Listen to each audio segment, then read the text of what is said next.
From the opinion pages of the Wall Street Journal, this is Potomac Watch. Kamala Harris gives a closing argument speech at the Ellipse in Washington, D.C., putting the focus back on Donald Trump's effort to overturn the last election. Plus, the Supreme Court gets drawn into the 2024 race with disputes about the voter rolls in Virginia and provisional ballots in Pennsylvania. Welcome, I'm Kyle Peterson with the Wall Street Journal. We're joined today by my colleagues, columnist Bill McGurn and editorial board member Monet Ukwe-Barua. On Tuesday evening, a week from Election Day, Kamala Harris was on the Ellipse in Washington in front of the White House, which she called the very spot 4 years ago that Donald Trump sent an angry crowd to the U.S. Capitol as Congress was counting the Electoral College votes. She suggested that this kind of division is what Trump would bring back to a second term. Here is one line from the speech that stuck out. On day one, if elected, Donald Trump would walk into that office with an enemies list. When elected, I will walk in with a to-do list full of priorities of what I will get done for the American people. And I will work with everyone, Democrats, Republicans, and independents, to help Americans who are working hard and still struggling to get ahead. But what do you make of this as a closing argument by the vice president? Well, in the abstract, I would say it was pretty good. The staging was pretty good. She delivered it with no flubs. It reminded me of her address at the Democratic Convention, but it was very striking. No joy, all about Donald Trump. Now, she kind of pared down the Nazi, didn't she say wannabe dictator? So he's been demoted from full furor to wannabe. I just don't think that's going to make the sale for her. And talk about the things she's getting done. Again, in the abstract, like just watching it technically, it was pretty good compared to especially some of her recent outings. But I don't think it really makes the sale. I tend to agree with Bill here. I thought her speech was reasonably well done and in some ways an attempt at being Obama-esque, claiming the mantle of patriotism. So here was one of her lines. The United States of America is the greatest idea humanity ever devised. And she is not as effective of an orator as Obama was, but that's the kind of thing you can imagine him saying, trying to bring people together.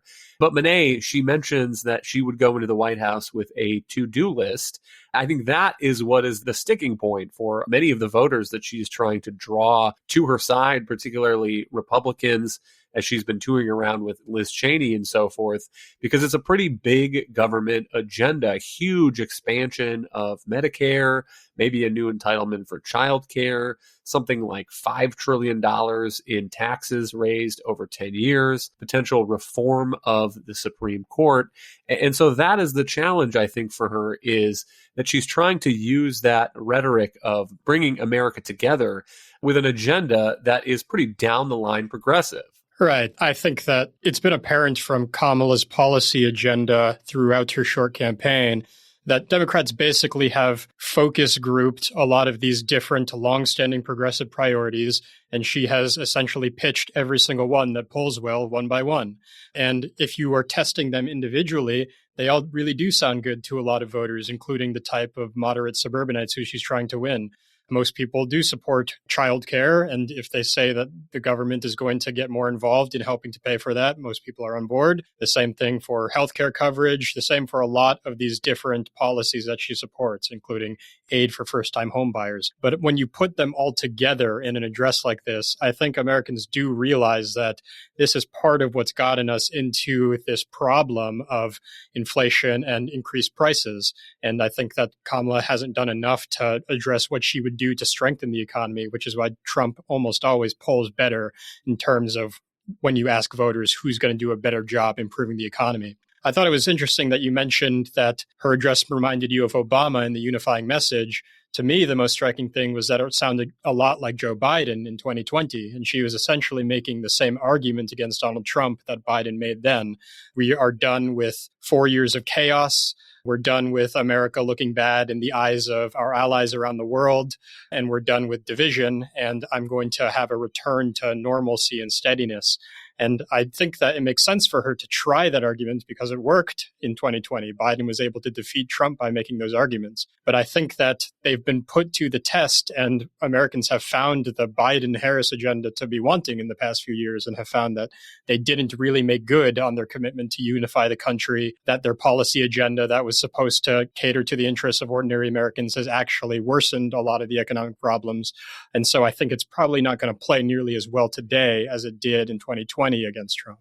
Let's do a quick check-in on the early voting numbers. According to the election lab at the University of Florida, about 56 million votes have been cast so far in the election that is coming next Tuesday. That includes 26 million mail ballots out of about 66 million mail ballots requested so far. Presumably, the number of ballots that have been voted is higher than that 26 million, because we would hope that a lot of those ballots that are going to be returned have already been dropped off at the Postal Service. The Post Office gave this guidance recently, said if your ballot is due on Election Day, it would be a good idea to mail it by this Tuesday. So that is a reminder coming now here on Wednesday to get those ballots in the mailbox if you are voting by mail. Meantime, Bill, the U.S. Supreme Court said that it was not going to wade into the question of whether Robert F. Kennedy Jr. was going to appear on the ballot in certain states. And then this morning, on Wednesday morning, a short order allowing Virginia to continue a process of managing its voter rolls. And not really much of an opinion here. It just says the application for a stay presented to the Chief Justice is granted. Justices Sonia Sotomayor, Justice Elena Kagan, and Justice Ketanji Brown Jackson would have denied that application. Bill, what is the story here? What is Virginia trying to do, and how did we end up at the Supreme Court on it? Well, the order that you mentioned, as you mentioned, is unsigned, and it gave no reasonings for it. Basically, Virginia was trying to clean up the election rolls. Anyone who applied, the main source of information in the state is motor vehicles. So when you apply for a license, you check a box, I'm a citizen, I'm not a citizen. So people who checked either I'm a non-citizen or didn't check a box, they were referred to the registrars in their own counties and so forth to check to make sure they're not registered. This has been going on since 2006, a statute signed into law by Tim Kaine when he's governor. Now he's Democratic senator. It's been used by governors of both parties for 18 years with no incident. Well, this year, the Justice Department intervened. They sued like 3 weeks before the election, and they argued that it violates the National Voter Registration Act. That prohibits systemic programs from removing people. Now, it's a technical argument. Virginia's argument is that it's not systemic. This is based on people identifying themselves, and they also point out there's plenty of ways for someone wrongly dropped from the rolls who is a citizen or has become a citizen to restore it. They even up to election day, they can go in and cast a ballot. So I think this is just a ruling for common sense. It was just outrageous. They're trying to keep non-citizens from voting, guarantee the election integrity, and it just seemed that people are opposed to them. And as Governor Youngkin says, not only a victory for the Constitution, for Virginia law, but for common sense. Hang tight. We'll be right back in a moment. Welcome back. Let's listen to Governor Glenn Youngkin reacting to this order by the Supreme Court on Fox News this morning. I swore that I would support and defend the Constitution of the United States of America, Constitution of the Commonwealth of Virginia. And I'm just so proud of the team's fortitude to stay with what we know is right. It's constitutionally correct. It's consistent with our law that's been on the books for 18 years. Common sense says that non-citizens should not be in the voter rolls. A couple of additional thoughts here. About 1,600 Virginians had been removed from the voter rolls since August under this program. And the quiet period in federal law that says that these kinds of systematic voter roll maintenance operations are not supposed to happen within 90 days of an election, to my mind, is somewhat outdated in a world where we do have same-day voter registration in Virginia, where anyone who's not registered can show up at the polls, as I understand it, and sign up then and there to be a voter and then cast a ballot. So there's also some reporting. There's a piece by NPR that went through this list of 1,600 and found some people on it who said that they were U.S. citizens. Maybe they missed the checkbox on the DMV form when they were going through there. But Monet, if the concern is that people who are erroneously taken off the voter rolls won't be able to cast a ballot, maybe that was true when this federal law and this 90-day quiet period were originally passed back in the days where same-day voter registration was not an option. But it is hard for me to see how anybody who is erroneously taken off the rolls, by the way, they're sent a notice and given 14 days to object and affirm their citizenship. But even if they miss that notice, as some of these people say they did in this NPR story, they can still show up and cast a ballot on election day. So I'm not really sure why we are having some heated, extended litigation over a question that does not seem like it is actually going to affect many, if any, votes. Right. I definitely agree with Bill that the technical question of how the National Voter Registration Act is applied is an interesting one in the sense that Virginia is executing a program of reviewing these ballots based on its own law, and the challengers will argue that that is systematic. So I will be interested in hearing how the justices do resolve that question in the end.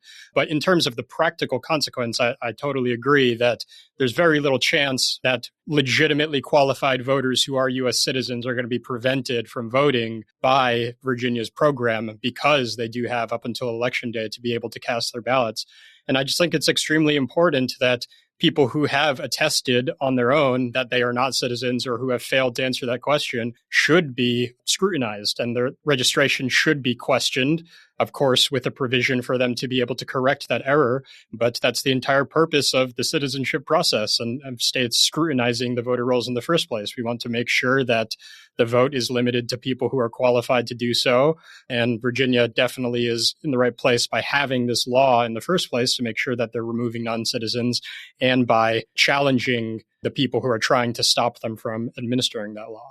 The other case at the Supreme Court now comes from Pennsylvania, and the origin is a lawsuit brought in the wake of Pennsylvania's primary in April. There were a couple of voters who submitted mail ballots for that primary, and election officials are not allowed to open those mail ballots until Election Day. But in Pennsylvania, voters who vote by mail have to put their ballot inside of a secrecy envelope, and by weighing the incoming envelopes, there was a prediction made that these two voters had failed to include that secrecy envelope with their ballots, and so those ballots would ultimately be rejected. And on that basis, those ballots were flagged. Those two voters then went to the polling places and voted in person by provisional ballot, and the theory is that their previous vote had been rejected.